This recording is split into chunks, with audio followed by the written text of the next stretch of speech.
दर्शकों, माँ दुर्गा और उनके 9 रूप जो अपार शक्ति यानी नारी सशक्तिकरण का प्रतीक माने गए हैं।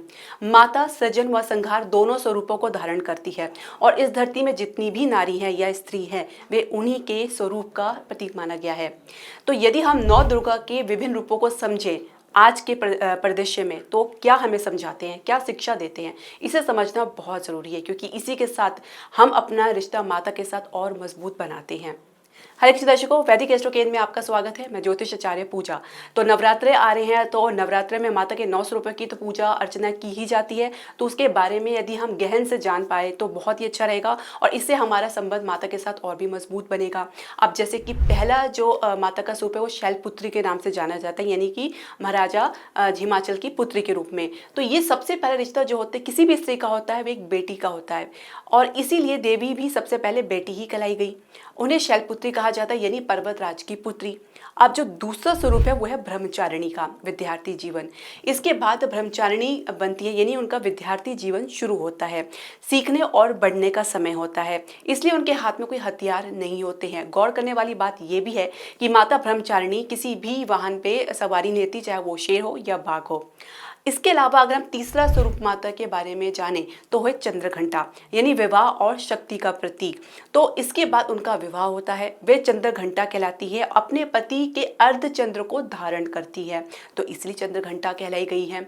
चौथा है कुष्ठमांडा, सृजन और मातृत्व का प्रतीक। अब चंद्रघंटा एक माँ बनने की तैयारी कर रही हैं और उनका नाम कुष्ठमांडा कहा पड़ता है।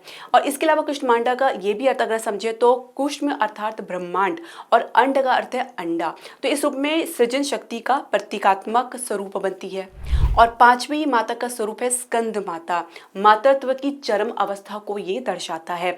इसके बाद ही वह वास्तव में माँ बनती है, तब वह स्कंद माता कहलाती है। माता का छठा स्वरूप कात्यायनी है, जो कि आंतरिक और बाहरी संघर्ष को योद्धा है।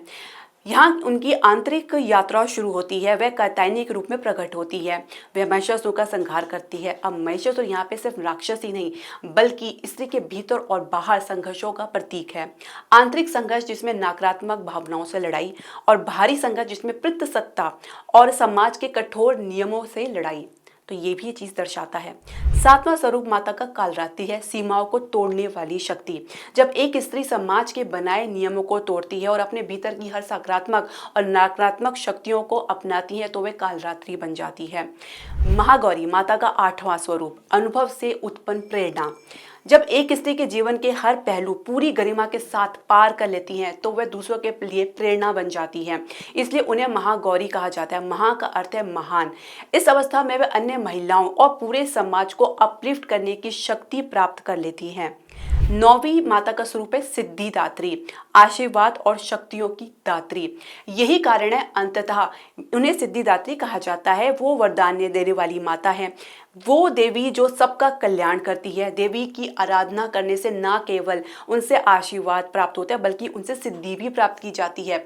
तो ये उनके जो रूपों को समझता है वही जान पाता है कि माता का असल उद्देश्य क्या है इन रूपों को धारण करने का। बिना इसके जानकारी के और इसको समझने के हम किसी भी नारी के प्रति अपनी भावनाओं को नहीं बदल सकते। तो सबको ये समझना चाहिए और इसी के आधार पर प्रत्येक नारी का सम्मान करना चाहिए। यदि कोई बुराई समाज में है तो उसका जवाब बुराई से नहीं होना चाहिए, उसका जवाब सुधार से होना चाहिए।